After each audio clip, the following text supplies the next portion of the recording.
So,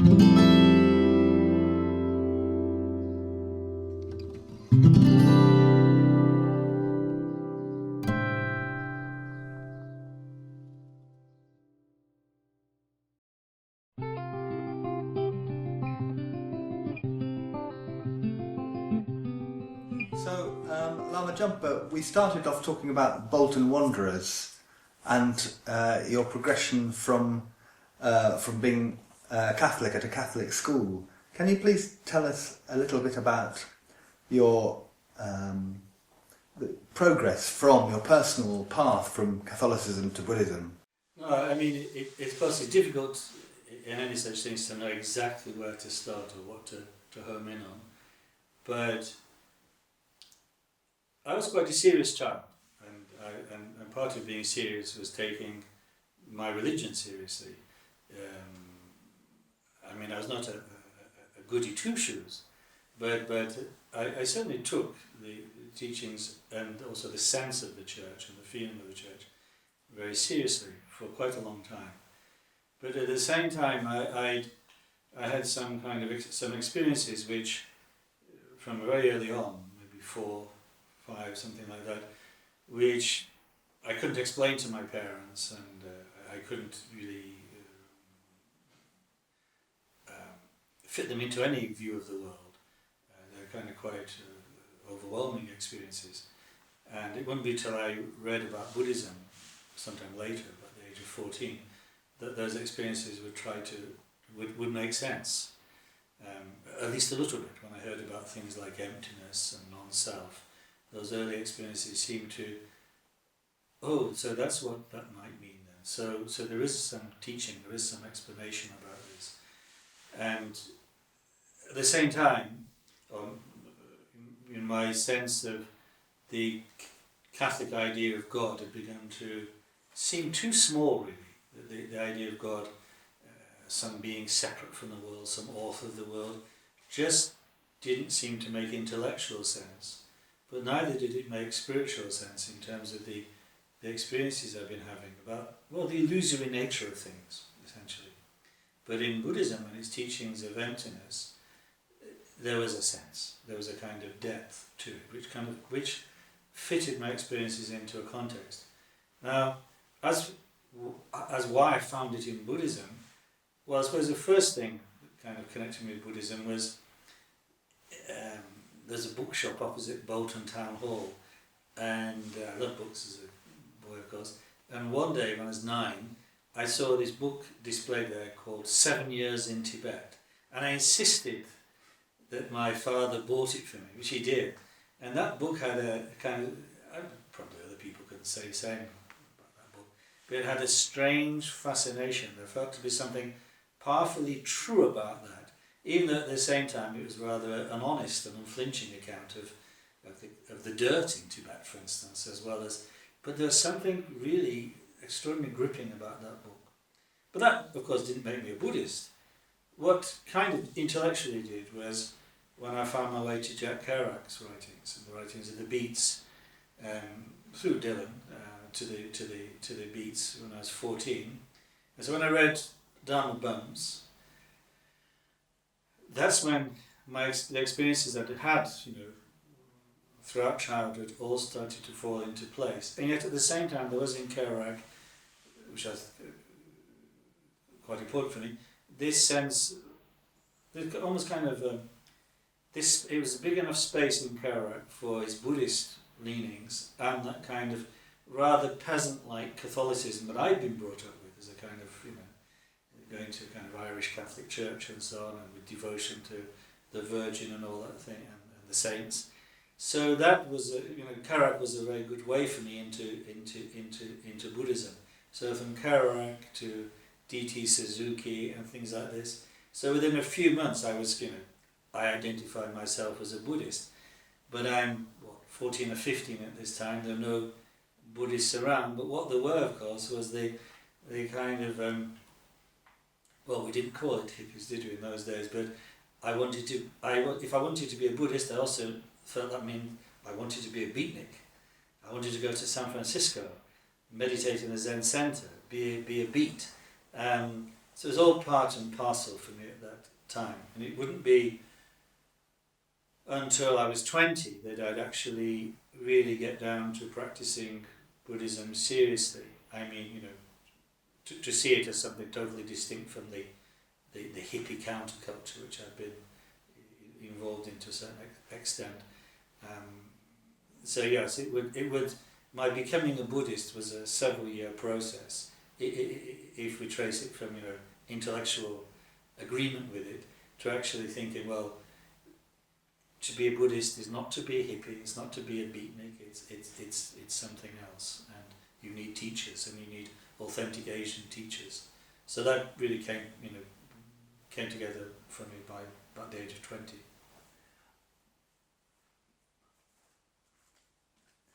As you wrote in your book on Tibetan Buddhism, the Tibetan version of Buddhism arrived in the West much later than Zen, for example, and your discovery of Buddhism via D.T. Suzuki was in common with a lot of other people, wasn't it? Yes. I've noticed a long time ago that sort of Catholics or ex-Catholics seem to be attracted more to Tibetan Buddhism, and Protestants to the more austere and sort of stripped down sort of Zen context. Do you think there was some kind of affinity with this, you know, this vast kind of panoply of deities and so on in Tibetan Buddhism, and where you were coming from? Yes, I think so. And I mean, even going back to Karak there for a minute, Karak wasn't really very Zen. There was much more in him of love for the Chinese Mahayana sutras. And in fact, I think Snyder pointed that out to him. You're not really a Zen Buddhist, you know, you're some kind of sentimental Mahayanist. But although it's a truism, I think there is a lot in that the kind of post-Protestant mind either is attracted either to the seeming austerity of Zen, although from what I hear from people who actually really practiced in Japanese Zen, it's not quite so simple. But certainly the image of Zen in the West that was carefully cultivated was one of no reliance on rituals, so that would certainly appeal to the post-Protestant mind. They're also attracted to Theravada as well, many Protestants. I think, again, partly because of the seeming absence of rituals in Theravada, and partly because they could construct a Theravada that was a kind of primitive Buddhism, rather like the primitive Christianity they imagined that they were returning to by throwing off the dogmas and rituals of the church. And yes, for the Catholic, those of us who've been through Catholicism, there's certainly nothing to feel uncomfortable with incense, with bells, with the panoply of deities. I mean, of course, one could say that anybody who's grown up with the idea of the intercession of the saints and the kind of vivid sense of devotion to the saints isn't going to be too thrown off by Tibetan Buddhism's emphasis on deities and so on. And then of course you've got to remember that in fact quite a few of the early Westerners who made contact with Tibetan Buddhism, not all fans of it by any means, really did think that they discovered some kind of bizarre Catholicism in the middle of Asia. For instance, the notorious Augustine Waddell, who wrote a book called Lamaism in the early 1900s, hardly able to stifle his enthusiasm for Aryan supremacy in it. He did think this, that this was a diabolical papist enclave, and looked at things like long life initiations and the use of alcohol and so on in the Amatara Tantric rituals as it's just like Holy Communion, papist Holy Communion. So there is something in it, but it's never quite so simple, because probably the majority of people in America who became Tibetan Buddhists are, yes, many of them are Catholics, but there's also quite a lot of Jews who've become And maybe I might say that's because of the kind of intellectualism that's also a very characteristic feature of Tibetan Buddhism. But yes, there's a kind of emotional resonance between a Catholic background and Tibetan Buddhism. Yeah. Perhaps you could tell us a bit about your progress from the counterculture and the life of the hippie to a life committed to the Dharma. Well, I think that what happened really is that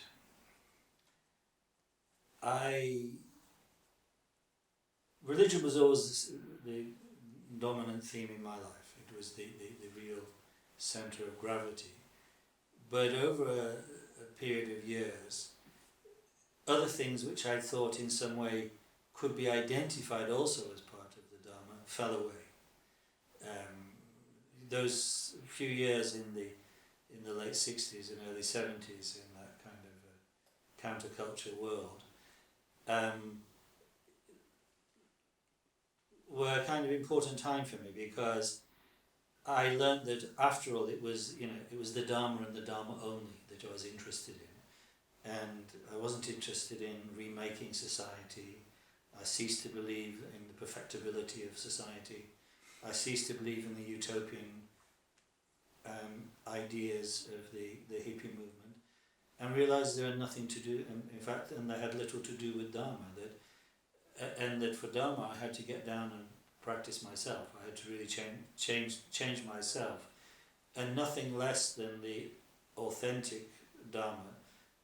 Not necessarily Tibetan. It could have been other forms of authentic Dharma, because they're all the Asian forms have their greatness. But I needed to have nothing mediating, nothing between me and them. So it was a period of kind of increasing of 5 or 6 years of getting serious about what I was intrinsically serious about, but which I couldn't see clearly, and which as I say, I thought that I allowed myself to think, or I felt as some other people did, LSD and the whole hippie thing, it's a modern Buddhism, it's a modern version of Buddhism, and kind of we're about changing society, and we're about this, that and the other. And I learned from my own personal experience of the kind of falsity of those ideas, and that really in the end you have to take the Dharma utterly seriously and practice it in an unmediated way. And so by the time by the time I was 20, I kind of just I was interested in nothing else. I'd let everything else go, and I'd been to the Buddhist Society in London actually a few times over the years during that hippie period, and I'd found it incredibly boring. All apologies to Christmas Humphreys, but it was so straight and so boring, it was impossible. But I still figured, well, yes, but where will I find, authentic Asian meditation teachers? That's the first place I looked. Trungpa Rinpoche had already left Summerling 2 or 3 years ago, so I didn't look there. I looked first to London and to the Buddhist Society here in Manchester too, which is a very old one. But by the summer of 73, I met Tibetan Lamas. So I'd been practicing Theravada, a really kind of austere form of Theravada, for about a year by that time. But when I met Tibetan Lamas, it was like I knew, well, this is the Buddhism for me. That I'd read about it during the hippie times. I'd read, I had a copy of the Tibetan Book of the Dead, as every hippie did, and so on. But when I first met during that summer of 73, 3 or 4 lamas, most importantly Kamatinu Rinpoche, I felt like this is the complete fit. This is what is the Buddhism for me. I could say it's because it was both intellectual and not just sitting. I could say it's because ethically the Bodhisattva impulse seems to be the noblest impulse that exists. And also I could say that the very warmth and sublime ordinariness and groundedness of the Tibetan Lamas, which didn't mask but exist at the same time as an extraordinary depth of being, all this made me recognize that Tibetan Buddhism was the form of Buddhism that was best for me. It's almost like everything became aligned that summer of '73 when I met those lamas, and I was, however bad the engine was on the tracks at last. That happened in Nepal? That happened here in this country. It happened in London, in Essex, and Scotland. I was going to go to university in fact I did end up going to university that autumn, because when I started practicing Dharma seriously, I felt, well, I must have some way of living that will support this. So I resumed my academic career. I got into Manchester University to read theology, and then that summer, that few months before starting, I met Kamatina Rinpoche and Shimi Rinpoche and Geshe Sultim Gyatsen and so on, and it was all in place, so that by the time I started university that autumn, I was practicing the Nundro, the preliminary Vajrayana practices of the Kagyu, and I had the university kind of studies as the support for that. I don't mean intellectual support, but just the kind of wherewithal, because we could get grants in those days, of course. It was a much happier time for students, and it wasn't a particularly onerous course, I must say. So for support for serious Dharma practice, it was ideal. In several of the Asian schools of Buddhism, teachers often talk about their experiences of illumination, enlightenment. Yeah. I don't think I've ever heard or read you talking about that in relation to your own experience. No, that's true, and I've never heard any of my lamas talking about it either. I think that it's not very... I as you get older, you learn never to be categorical about anything. It's too risky. But none of my lamas have ever talked like that about themselves, and they may talk about other people sometimes, but they never talk about themselves. But I think that I would say that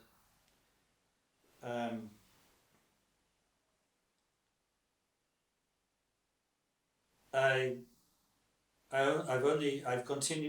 continue to grow in admiration and love and love and kind of confidence in the Buddha's teachings through my life.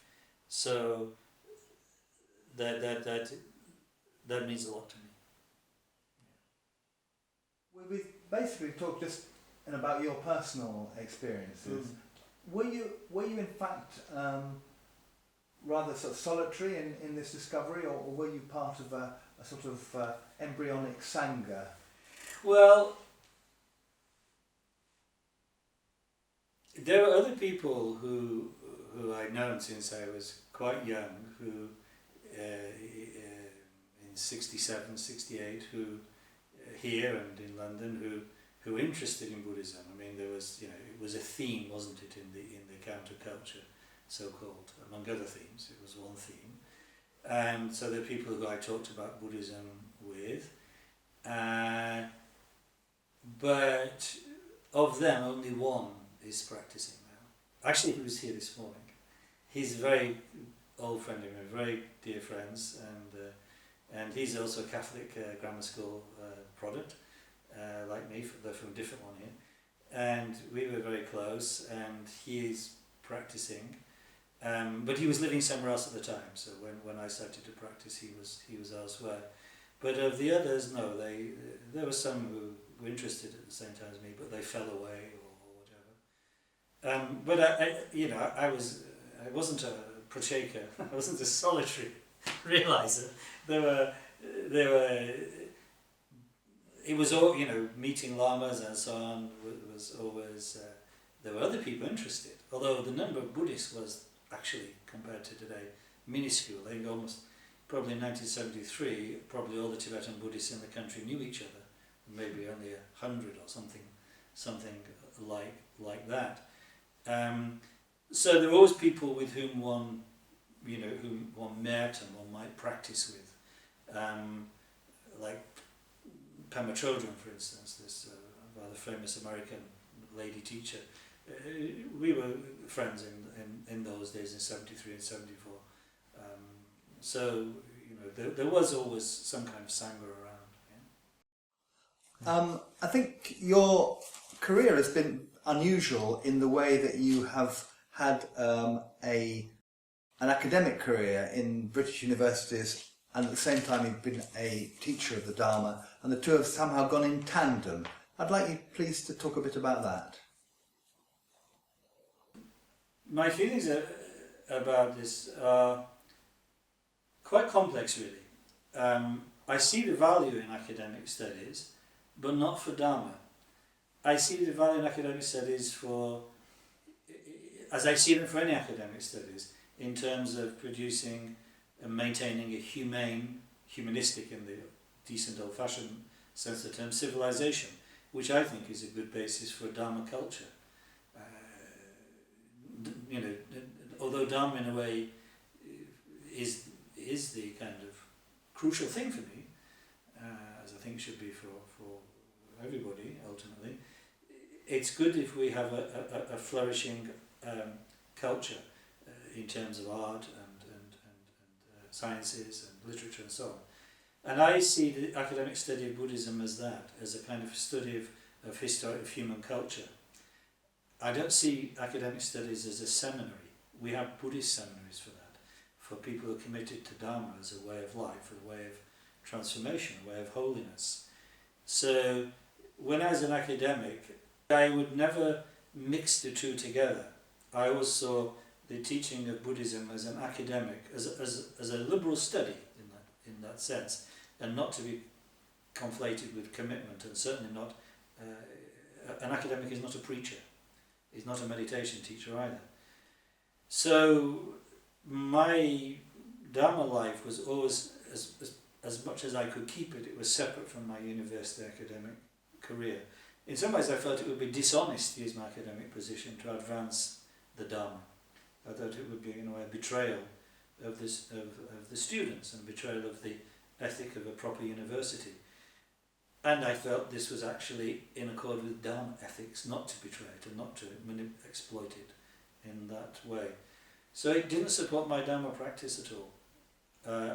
In a kind of intellectual, spiritual sense, merely in a material sense. You used the word transformation in your last answer. Perhaps you could tell us what transformation means. Yes. Well, I think that Buddhism suggests that we have the capability, we have the potential to become utterly different than we are now. Not becoming a god or some kind of supernatural being, but that while we're right now dominated most of the time by very kind of petty emotional patterns and kind of very restricted and narrow approach to life, we nevertheless have the capacity, even now, to be beings of astonishing compassion and clarity and wisdom. And the route from A to B, from our state of addiction to emotional indulgence and prejudice and narrowness, to B, to enlightenment, isn't through throwing off and destroying and kind of amputating any part of ourselves, but is through finding how to change our emotional life and our intellectual life, from its kind of frozen and shrunken version that exists in now, to its proper and free-flowing nature. If I use an analogy, it's rather like our mind and our emotions, and there's a continuum between them anyway in Buddhism, are like frozen ice. And so there's this rigidity and narrowness and aggression about us, a stuckness. But in water there's everything fluid and clear and reflective. The route from ice to water is not to destroy the ice, it is merely to melt it, to warm it up. And in a sense, that is the job of the spiritual path. So we don't have to amputate our humanity, we don't have to transcend our humanity. We have to, in a way, release it. And that release is through transforming the narrowness of our emotions into the great breadth and depth of love and compassion. And equally, transforming our intelligence, as it is now, used in the service of ego, of self-clinging and narrowness and prejudice, into one of absolute limpid and totally reflective clarity, the mirror-like wisdom as we call it. So that is why Buddhism is at heart a path of transformation. To return to the starting point, which is exactly what we're doing, we have everything we need already, but we don't know that, and therefore we don't act on it. So even within these very negative and narrow states of mind that we're used to now, there is within them this energy to be liberated, this energy of warmth and love and compassion and wisdom. And so the spiritual path is just about that. It's about that transformation.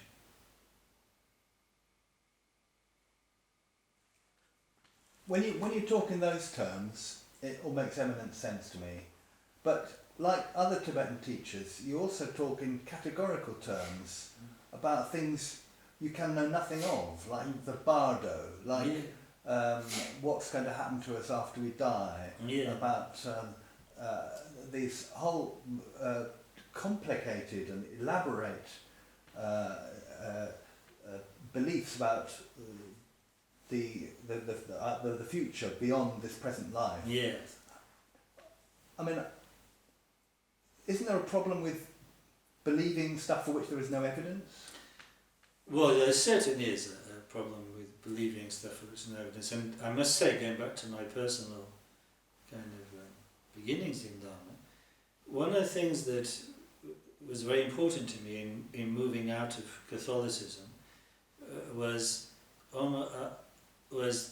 this sense that I will only believe it if I can understand it.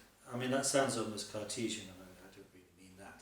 But I kind of made a vow to myself, which was, I need to have something to depend on.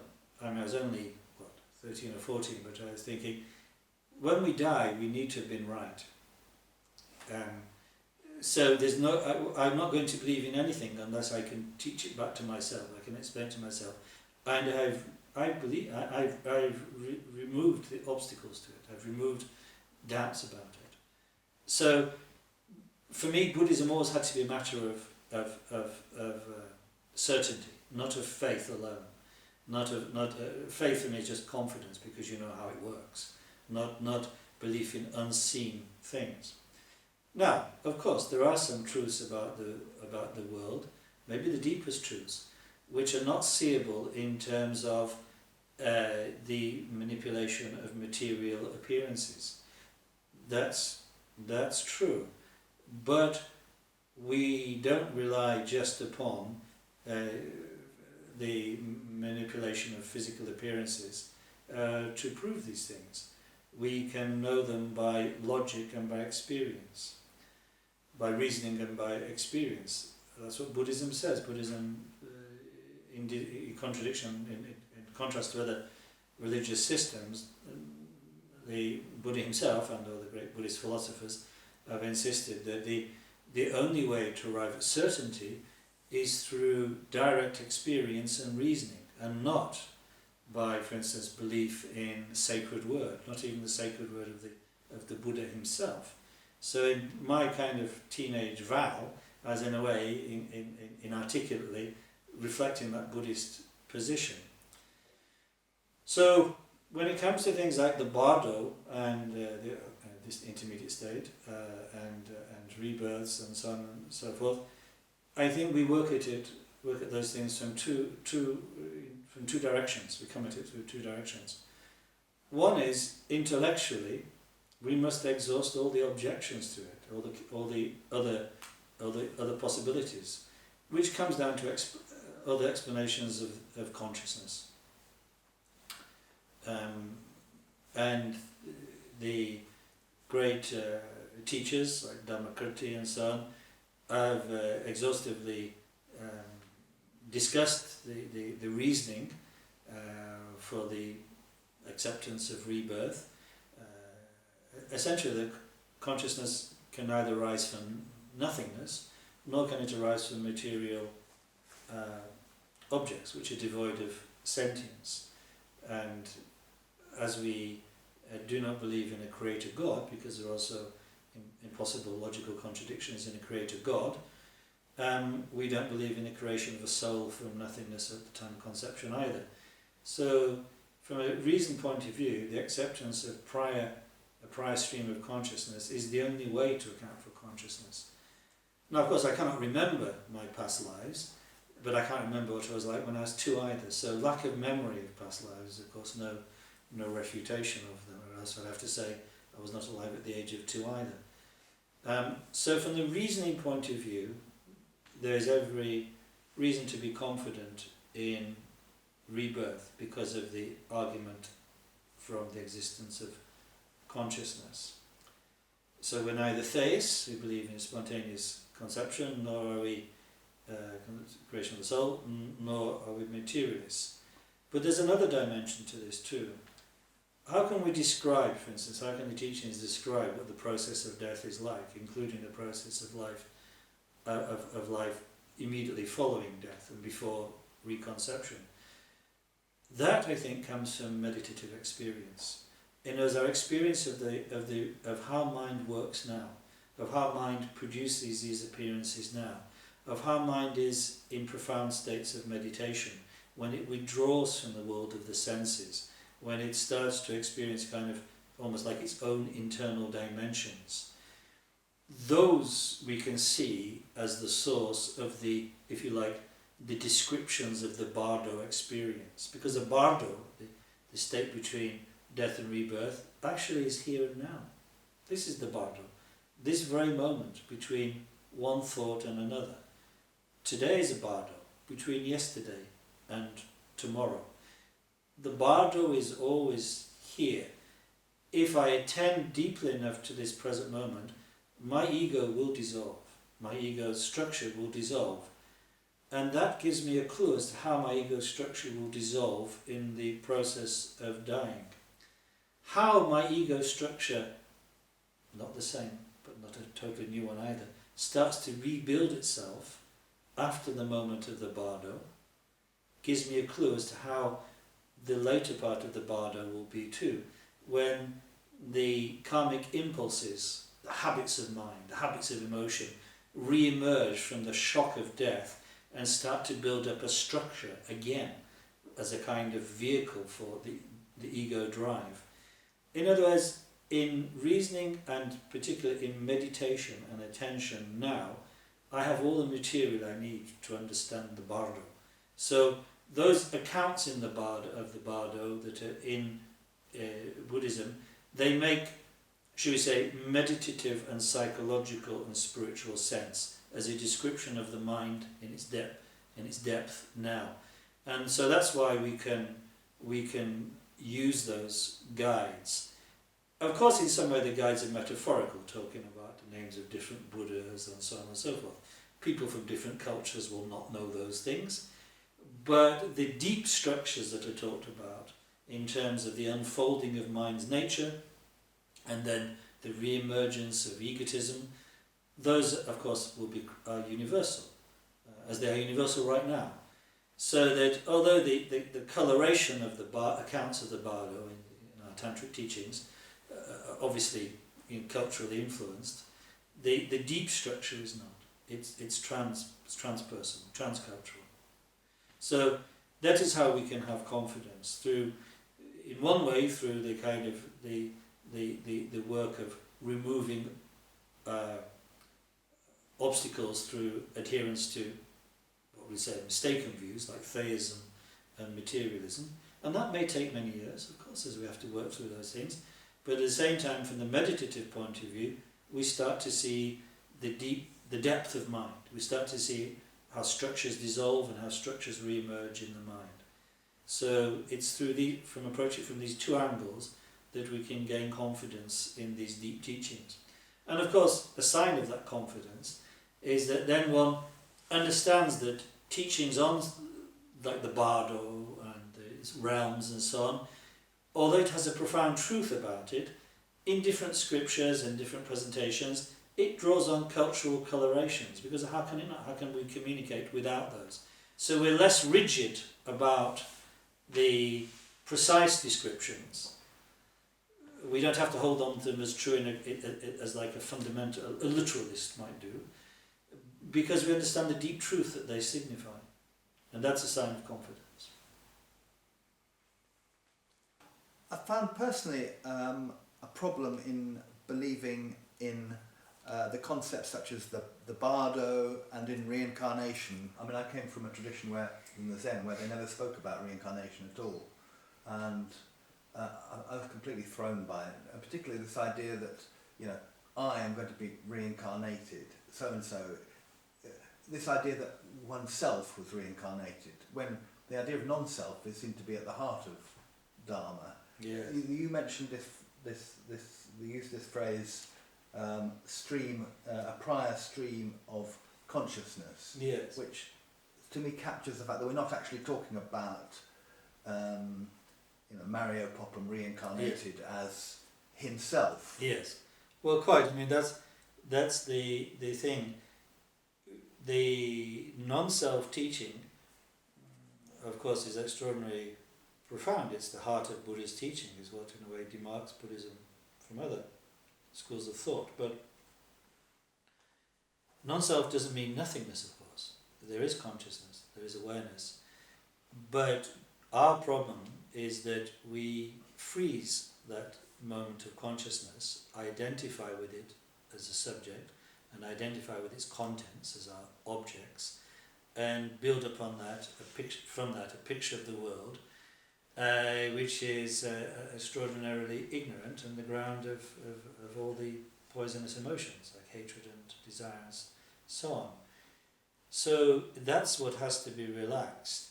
But in relaxing that, we do not do away with consciousness.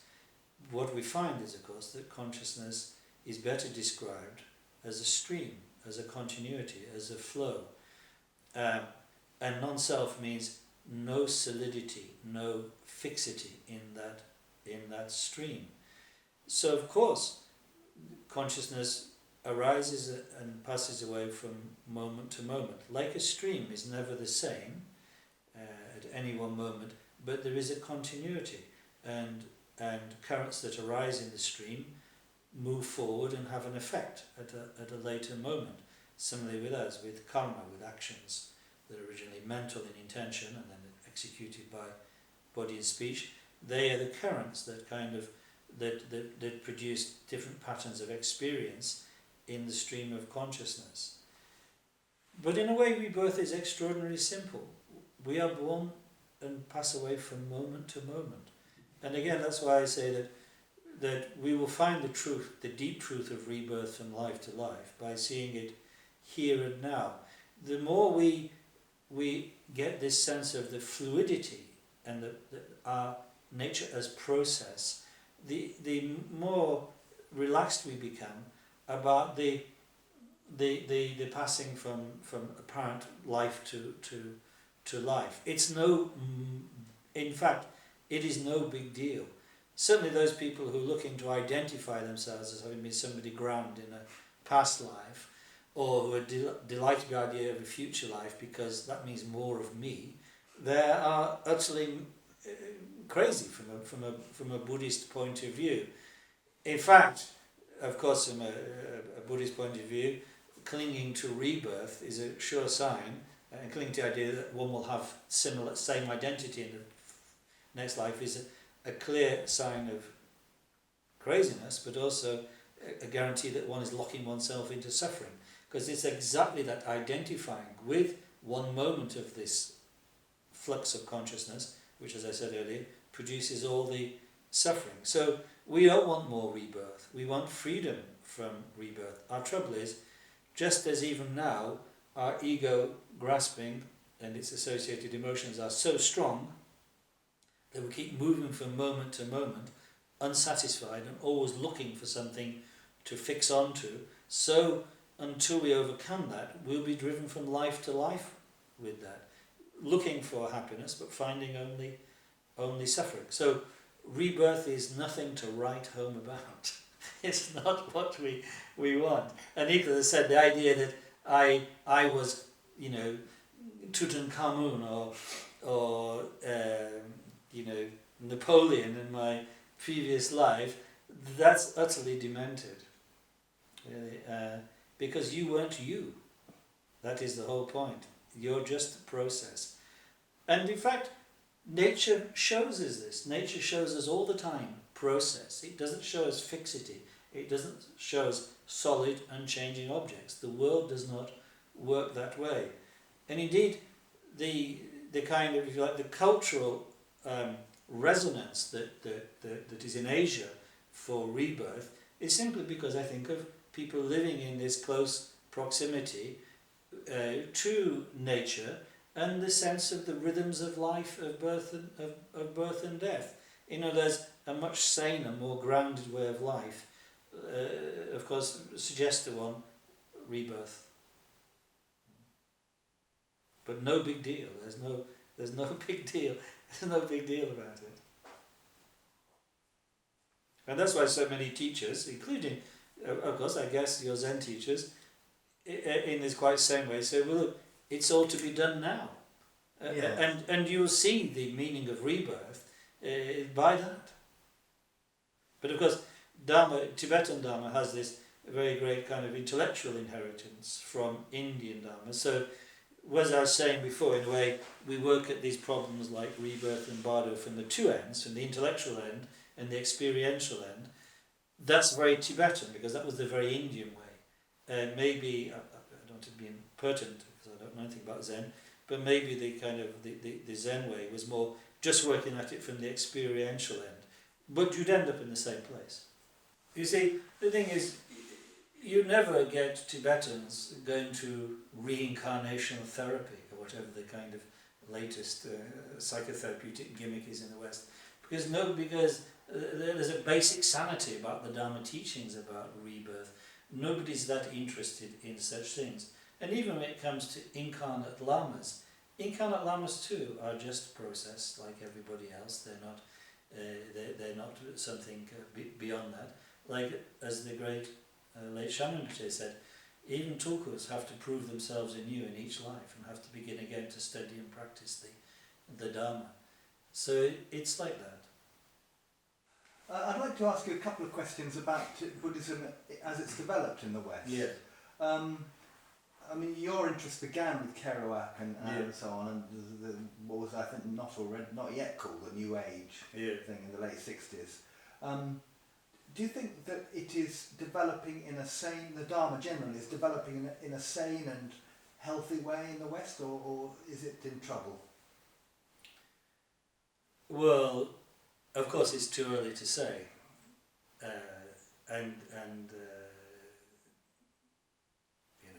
Of course the Buddhist view is always the long view. And also the Buddhist view is not New Age, but very much this is a dark age, mind you. For us Buddhists, it's been pretty much a dark age for a long, long time. So many scriptures talk about the decline of Buddha's teachings. And of course we accept impermanence. Buddhism as a cultural phenomenon will perish eventually. Hopefully not for a long time yet. And when it does, some other human being will discover the truth of reality and proclaim the teaching again. It'll be called whatever it's called at that time.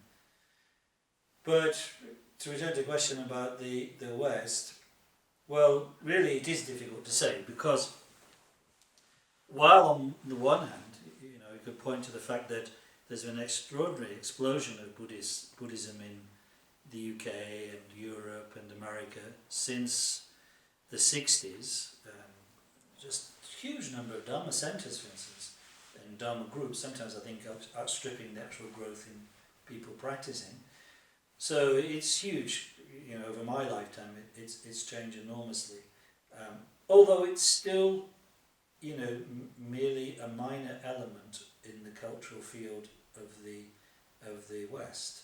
It is, looking at it, if one's looking at it in a detached, almost anthropological point of view, one would say that Buddhism is an interest among a certain portion of the educated middle class